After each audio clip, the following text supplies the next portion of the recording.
Адамдын башкаларга кылар эң чоң жакшылыгы үйүнүн адам болоор балдарды тарбиялап өстүрүү.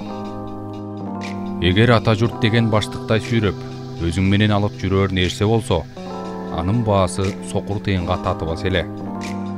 Дос кыйынчылыкта билинет дешет. Менимче бактылуу кезиңде да билинет.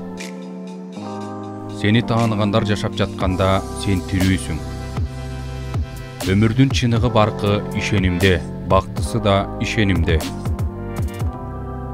Сүйүүдөн аалам жаралган, сүйүүнүн өзү түбөлүк. Миңдеген адамдар арасында сен жалгызсың. Жалгыз өзүң калганда да жалгызсың. Тил улуттун кубанса кубанычы, кайгырса кайгысы жана акыл эси. Тилсиз улут болбойт. Өткөндө эстеп, келечекти күтө билгендигибиз үчүн биз барбыз. Биз дүйнөнү өзгөрттүк, дүйнө бизди өзгөрттү. Эң ириде өзүңдүн киндик кан тамган жериң тууралуу ойлогондо, жалпы дүйнө тууралуу акыл калчайсың.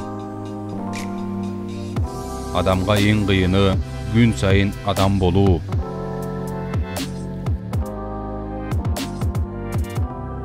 Заман дегенибиз тарыхтын күбөлөрү, анын катышуучулары адамдар экен. Ар бир адамда табият берген бөтөнчө касиет, дээринде кандайдыр бир тубаса бүткөн учкун болот.